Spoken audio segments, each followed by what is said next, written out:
menjadi orang tahu, menjadi orang tua yang tahu, maksudnya. Jadi orang tua yang tahu bagaimana harus bersikap, menjadi tauladan. Kadang-kadang ketika lagi marah mah, suka kelepasan, mengeluarkan kata-kata yang nggak pantas didengar oleh anaknya. Artinya orang tua yang tidak bertakwa.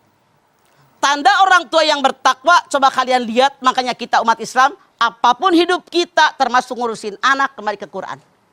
Lihat oleh kalian yang namanya orang yang takwa, tandanya di dalam surat Ali Imran 133 134. Wasari'u ila maghfiratin min rabbikum wa jannatin arduhas samawati wal ardu iddat lil muttaqin. Segera kamu raih ampunan Allah, segera kamu raih surganya Allah yang luas langit dan bumi yang Allah siapkan buat orang takwa. Alladzina yunfikuna fis sarra'i wad dharra wal kadhiminal ghaidh wal 'afina 'anil nas wallahu yuhibbul muhsinin. Tandanya mana orang takwa yang masuk surga? Selalu bersedekah dalam keadaan lapang maupun sempit. Jangan koret jadi orang. Bagi orang, bukan punya kita, kok milik Allah. Mati nggak dibawa. Kendalikan hawa nafsu. Orang yang kuat, bukan orang yang bisa membanting lawannya, tapi yang diberikan hawa nafsunya. Maafkan kesalahan orang, berbuat baik kepada orang dimaafkan. Makanya, kalau mama pengen kasih resep, barangkali bisa kalian pakai. Baik, Ma. Tanya sama anak-anak mama. Mama rumah tangga dengan almarhum suami 32 tahun. Satu kali pun gak pernah berantem. Caranya bagaimana? Kesel, ambil kertas, tulis. Kita sholat, kita wudhu, baca Quran, kesel, tulis. Terus. Kalau ada masalah berat baru ngomong. Atau ditulis, dikasih kertasnya sama dia. Daripada ribut dengan ini. Udah puas, nulis, bakar. Jadi ribut gak? Enggak.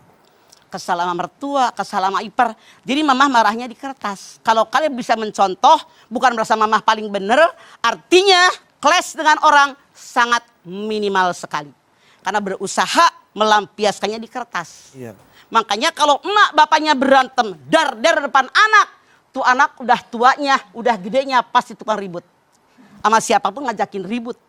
Makanya kata Allah, wal kadhiminal ghaidh. Kendalikan hawa nafsu. Caranya bagaimana? Kalau datang marah kita, nafsu itu pusatnya di sini. Sejengkal ke bawah nafsu birahi. Sejengkal ke atas nafsu dunia. Kalau datang amarah kita, baik yang ke bawah maupun yang ke atas, yang namanya nafsu terbagi dua. Inna nafsa la'ammaratun bisu'illa ma'rahimarabi. Yusuf 53.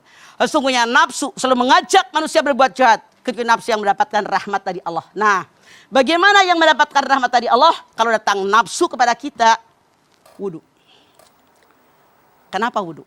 Yang namanya marah didorong oleh setan. Saat diciptakan dari api, yang namanya api hanya bisa padam dengan air.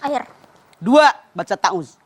Ketika dua orang sahabat lagi berantem, urat lehernya udah ngegentang. Artinya ngomongnya udah kencang.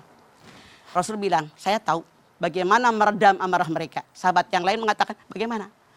Kalau dia mengucapkan ta'uz, a'udzubillahi minasyaitonirrajim, akan reda. Dua. Yang ketiga, robah posisi. Kalau sedang berdiri, kita marah sama istri, marah sama suami, duduk.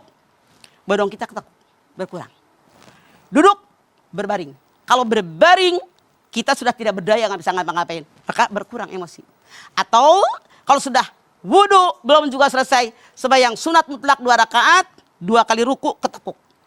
4 kali sujud jauh ketekuk, nafsu akan berkurang. Jadi sangat salah kalau suami istri berantem, anak-anaknya nonton, jadi anak nanti kebiasaan. Jadi berani sama orang tua. Baik, Ma. Hati-hati.